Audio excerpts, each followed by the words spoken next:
Hello, ladies and gentlemen, and welcome back to the podcast. And today I'm going to go my review of Friday Night Smackdown. This was Smackdown's first ever 3-hour Smackdown, and it's going to be like that for the foreseeable future. But we start off with Cody Rhodes. Cody Rhodes comes out to the ring, has a microphone. Rhodes says that he is not cleared to wrestle due to the attack that he sustained from Kevin Owens at Saturday night's main event. Rhodes talks about the Rumble. After that, McIntyre shows up. McIntyre then goes to the ring. He hugs Cody Rhodes. Cody Rhodes looks confused. McIntyre then grabs a microphone and says that he's here to help Rhodes, trying to warn Rhodes that he should not go up against Kevin Owens because everything that he has built up to this point can be ruined and taken away from Rhodes due to Kevin Owens. McIntyre says that Rhodes needs a friend. McIntyre tells Rhodes to watch his back as he leaves the ring, and all of a sudden Rhodes is attacked by none other than Kevin Owens. Looks like Owens is sending a message to Cody Rhodes leading up to their ladder match at Royal Rumble. Moving on from that, we go into our first official match of SmackDown. It is Andrade versus Shinsuke Nakamura. I thought it was a good match. Back and forth matchup between Andrade and Nakamura, with Andrade keeping the pace of the match. Andrade then hits a moonsault to the outside, taking out Nakamura. Andrade and Nakamura then both exchange in the middle of the ring, with Nakamura hitting a jumping knee, taking out Andrade. Andrade then gets up, hits a running meteor on Nakamura for a near fall. Andrade then hits a devastating spinning back elbow on Nakamura in the middle of the ring for a near fall, but Nakamura then slams Andrade face first into the exposed ring post. Then Nakamura capitalizes by hitting the finish on Andrade, pins for the 3, and your winner of the match is Shinsuke Nakamura. After the match, LA Knight's music hits. He comes out to the ring. Knight attacks Nakamura, and Knight says that he wants his U.S. title back. Some interesting stuff there between LA Knight and Shinsuke Nakamura. Moving on from that, we go into our next match of the night. It's Piper Niven taking on Michin. I thought it was a decent match. Back and forth matchup between Niven and Michin, with Michin keeping the pace of the match. And Michin ultimately hits the finish on Niven, pins for the 3. And your winner of the match is Michin. Hats off to Michin for getting the win in this matchup. Moving on from that, we have a Paul Heyman segment. Paul Heyman comes out the ring, grabs a microphone. Paul talks about Raw on Netflix. Paul says that himself and Roman trained Solo Sikoa to be the future of the Bloodline. Paul talks about WrestleMania 40, talks about Roman losing practically everything. Paul says that Solo stole the Ulafala. Paul then mocks the new Bloodline. Solo is here. Paul says that he is 10 minutes away from pissing himself. Looks like Paul Heyman was completely nervous when Solo entered the ring. Solo then asks Paul to hand him the microphone. Solo then asks Paul for a favor, since Heyman's going to offer CM Punk a favor. Solo says if Roman wins, Paul will put the Ulafala on Roman, and Solo will acknowledge Roman Reigns as the tribal chief. But Solo says if he wins, Paul will have to put the Ulafala on Solo, and Paul will be Solo's wise man forever. So some interesting stuff going into the matchup, the highly anticipated matchup between Solo and Roman on Monday Night Raw when they debut on Netflix. Moving on from that, we have a WWE Tag Team title matchup. It is DIY defending those tag team titles against the Motor City Machine Guns. I thought it was a good match, man. It was pretty much a grudge match between DIY and the Motor City Machine Guns, with the Motor City Machine Guns keeping the pace of the match.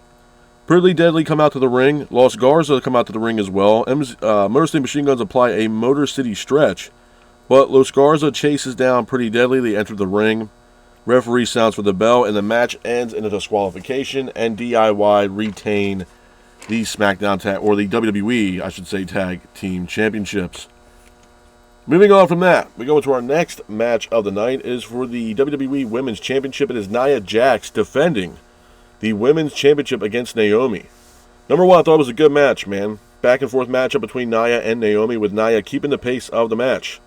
Naomi gets up, hits an enziguri on Nia Jax. Nia then hits a leg drop, devastating leg drop, off the top rope on Naomi for a near fall. Naomi then somehow gets up, hits a blockbuster off the top rope for a near fall on Nia. Belair then attacks Candice LeRae, that was ringside. Nia then goes out of the ring to attack Belair ringside as well. Nia then goes for a power slam on Naomi, but Naomi counters it with a Spanish fly. Tiffany Stratton music hits. She comes out to the ring with a referee. She tells the referee that she's going to cash in, but the cash in instead did not happen at that moment.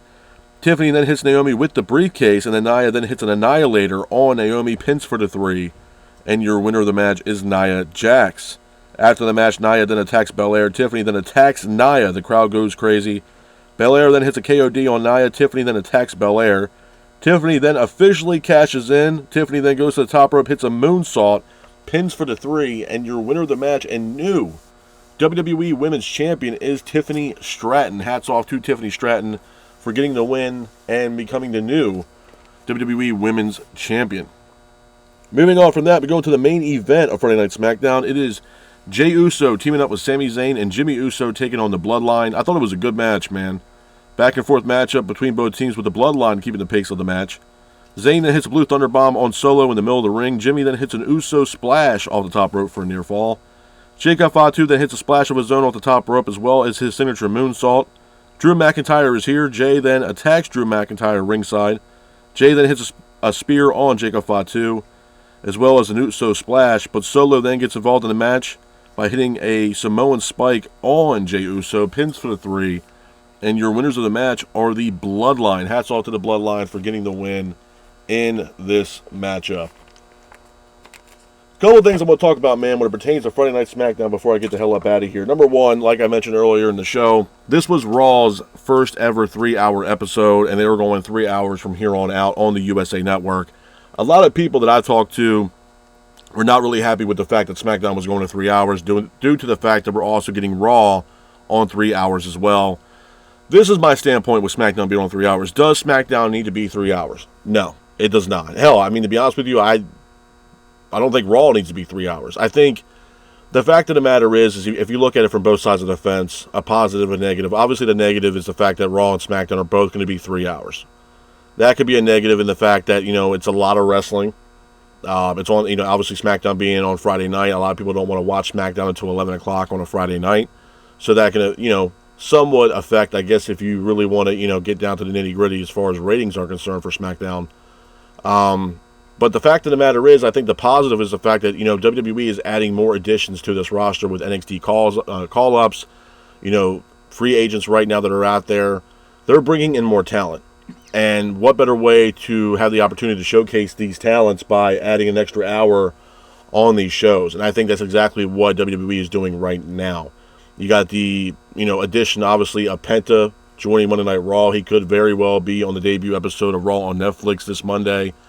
So, obviously, they're building this roster up, and obviously they're trying to add another extra hour on top of their wrestling television, weekly episodic television, to give some of these superstars an opportunity to showcase their talent on, the main event shows, whether it be Raw or SmackDown. So, you kind of have to take the good with the bad. In my honest opinion, do I hate SmackDown being 3 hours? Not really.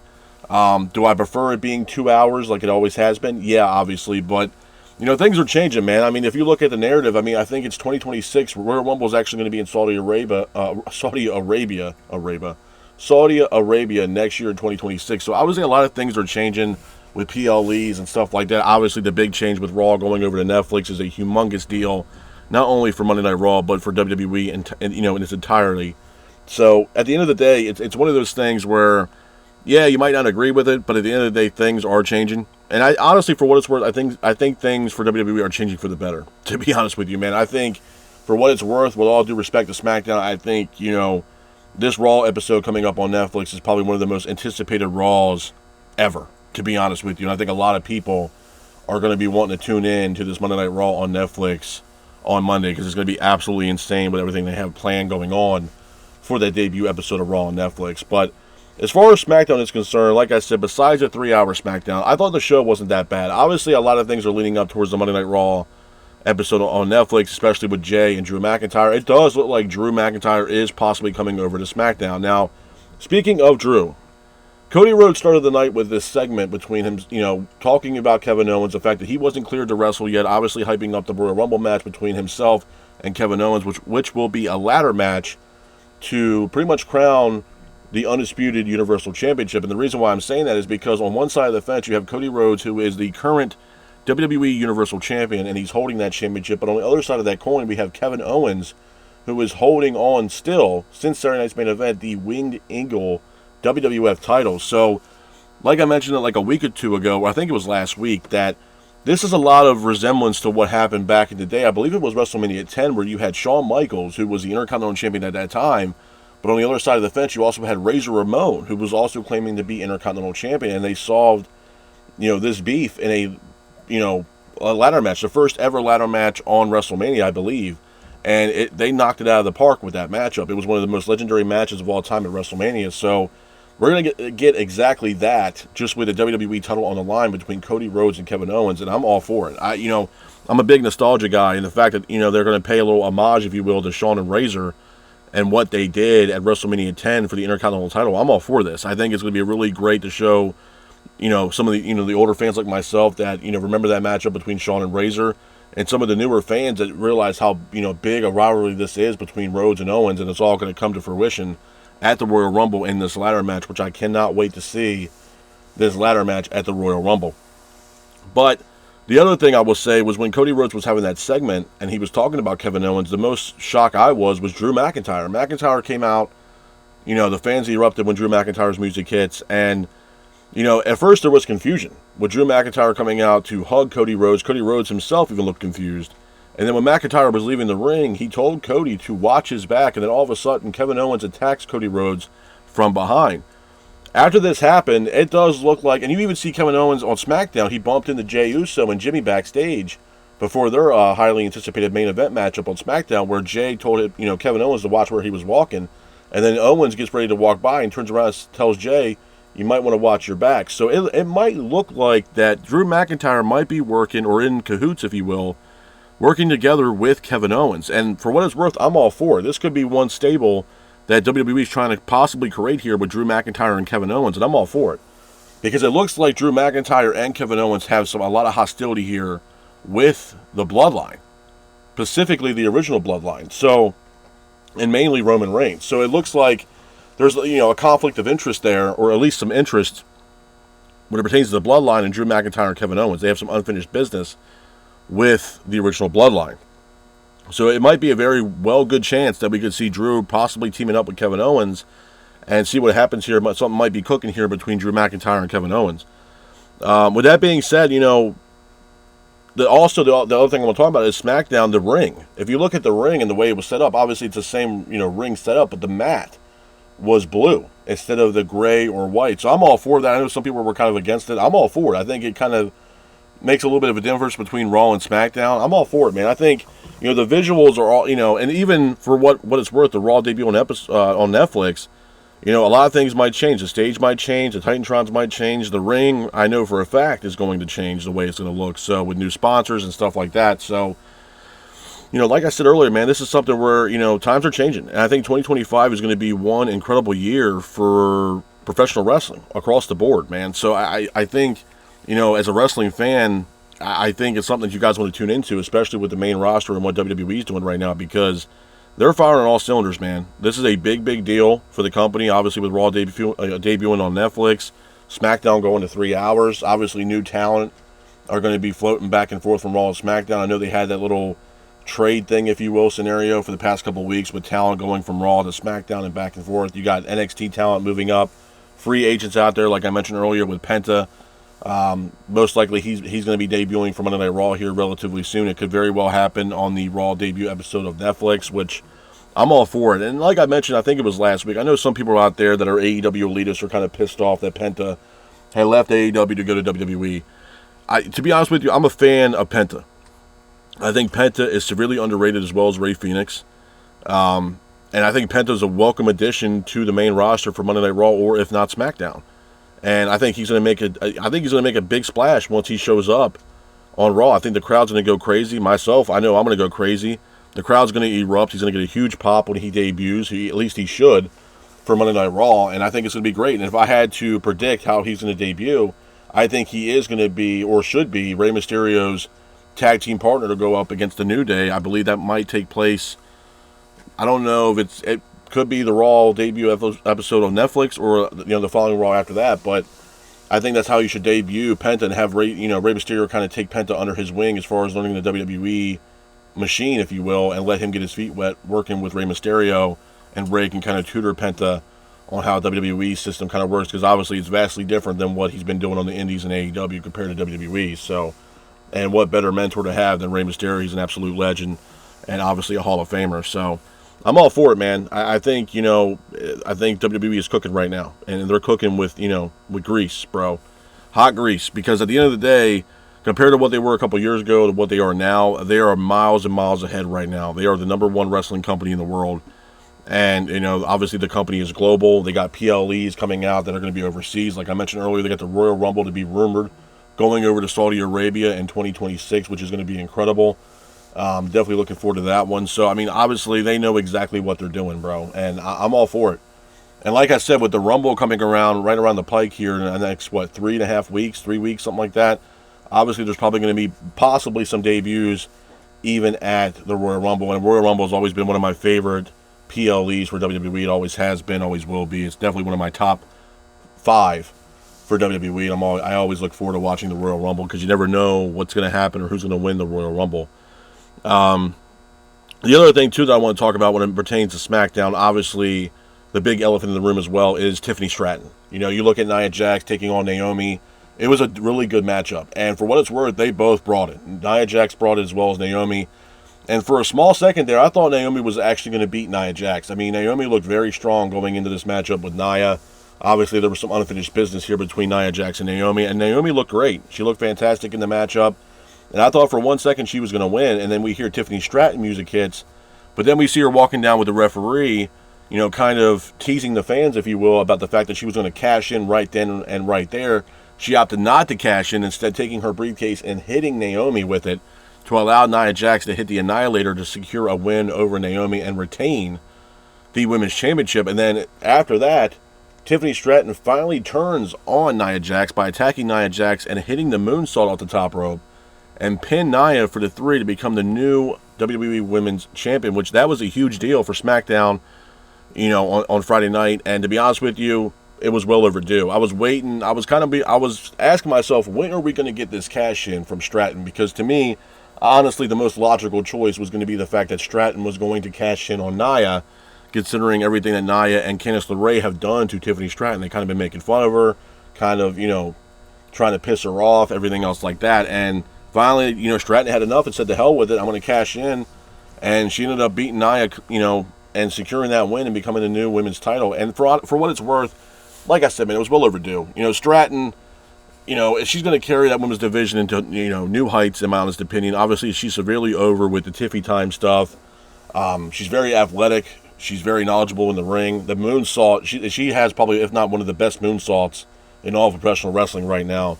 I think the moonsault that she does is absolutely incredible. Besides maybe Jacob Fatu's kind of springboard moonsault that he does, those 2 moonsaults are absolutely incredible, and it was well overdue, man. Stratton's severely over, and obviously now that Nia's pretty much a heel and Stratton's going to be a babyface, obviously there's going to be some unfinished business there between Nia and Stratton, and we probably will get another match here between Nia and Tiffany Stratton one-on-one, which I'm all for that as well, because we have not seen that yet, really, a matchup one-on-one between Tiffany Stratton and Nia Jax, because Tiffany has kind of been, waiting around in the background with Nia Jax and Candice LeRae and stuff like that. So now having an official match between Tiffany Stratton and Nia Jax, I'm all for it. And it was time for Nia to pass the belt on to Tiffany Stratton, to be honest with you. I feel like Nia Jax really has done everything that she can with that women's title at this point, and it was time for a change, and I'm glad Tiffany Stratton got the opportunity to cash in and beat Nia Jax and become the new WWE Women's Champion.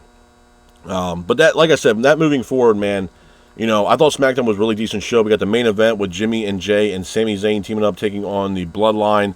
I thought that was a really good matchup. Obviously, Solo got the win for the Bloodline with the Samoan spike that he landed on Jey Uso, pretty much sending a message to Roman Reigns, and he pretty much did throughout that entire match. He was attacking Jimmy Uso, pretty much calling out Roman, just leading up to their matchup that they're going to have when Raw debuts on Netflix, the Tribal Combat matchup between Roman Reigns and Solo Sikoa.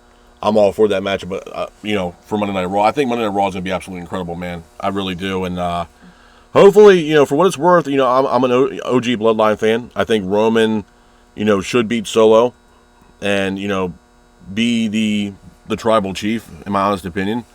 But it's going to be one hell of a match. You know what I mean? Obviously, I don't think it's in a main event Monday Night Raw. I think the Monday Night Raw debut is going to be CM Punk versus Seth Rollins, which is a very high anticipated matchup between Punk and Rollins. There's a lot of hostility there between Rollins and Punk, and I'm definitely looking forward to that match as well. But like like I said, man, it's going to be interesting to see what happens with SmackDown moving forward. I'm not saying that in a good way or a bad way, but how they're going to book this show moving forward with storylines and get people invested in the product, knowing that SmackDown from here on out every Friday is going to be 3 hours because, like I said, man, there's a humongous difference in the 2 hours to 3.